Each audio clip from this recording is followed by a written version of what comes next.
নজর রাখবো পরবর্তী সংবাদে। ঊনকোটি জেলা যক্ষ্মা নিবারণী সমিতির পক্ষ থেকে আজ দুপুরে একটি সাংবাদিক বৈঠকের আয়োজন, বিশেষ করে একটি কর্মশালার আয়োজন করা হয়। ঊনকোটি জেলা যক্ষ্মা নিবারণী সমিতির উদ্যোগে 15ই মার্চ কৈলাসহর পুর পরিষদের কনফারেন্স হলে অনুষ্ঠিত হয় কর্মশালাতে ছিলেন বিশেষ করে TB officer doctor Subhash Barua, senior treatment supervisor Anuraj Saha থেকে শুরু করে অমিত দেবনাথ উপস্থিত ছিলেন। কর্মশালায় বক্তব্য রাখতে গিয়ে চিকিৎসকদের মতামত, টিবি মুক্ত ভারত গড়ার লক্ষ্যে জোর কদমে শুরু হয়েছে সচেতনতামূলক কর্মসূচি। দেশ জিতবে, টিবি হারবে। এভাবেই ত্রিপুরাও জিতবে, টিবিও হারবে। এই স্লোগানকে সামনে রেখে কার্যত এগিয়ে চলেছে স্বাস্থ্য দপ্তর। দপ্তরের পক্ষ থেকে বিশেষ করে যারা টিবি রোগীরা রয়েছেন তাদেরকে চিহ্নিত করা হচ্ছে, সেখান থেকে তাদেরকে চিকিৎসা পরিষেবা প্রদান করা হচ্ছে।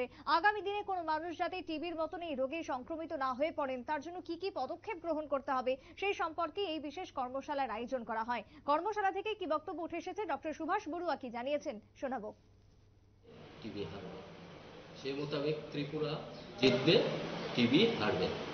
তো সেই লক্ষ্যকে সামনে রেখে আমরা কাজ করে যাচ্ছি এবং আমাদের এখন পর্যন্ত টিবি অ্যাক্টিভ কেস আছে 101 জন।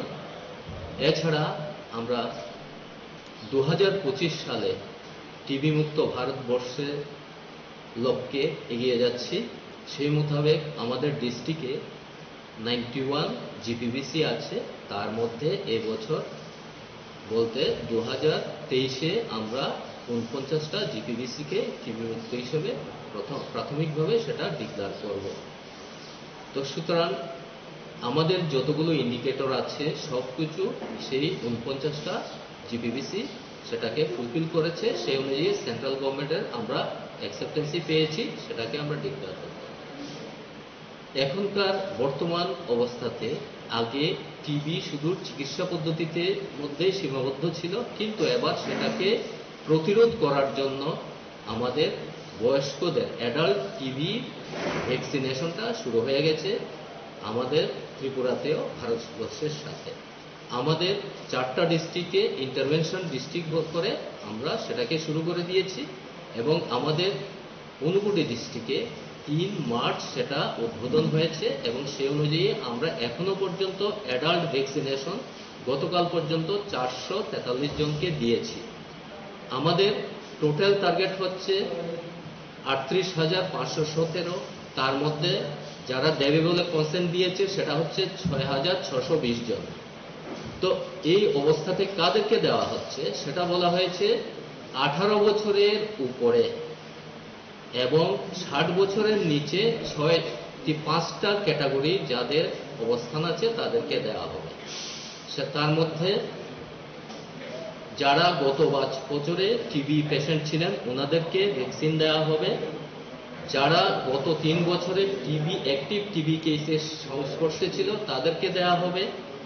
এছাড়া যাদের স্মোকিং করার অভ্যাস আছে তাদেরকে দেওয়া হবে, যাদের মধ্যে ডায়াবেটিস আছে তাদেরকে দেওয়া হবে এবং যারা জীর্ণশীর্ণ অবস্থায় আছে মালনিউট্রিটেড তাদেরকে দেওয়া হবে। সেটা হচ্ছে 18 থেকে 60 বছরের নিচে, আর 60 বছর এবং তার উপরের টোটাল পপুলেশনকে ভ্যাকসিনেশন দেওয়া হবে, অ্যাডাল্ট ভ্যাকসিনেশন।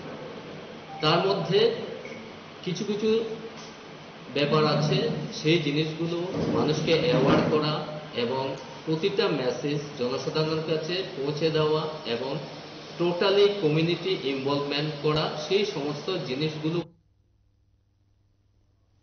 আপনারা শুনলেন সংশ্লিষ্টের বক্তব্য। চিকিৎসক যেমনটা জানিয়েছেন ইতিমধ্যেই গোটা রাজ্য থেকে এখনো পর্যন্ত প্রায় 35 থেকে 49 বছরের বেশিরভাগই আক্রান্তদের সংখ্যা বলেই খবর।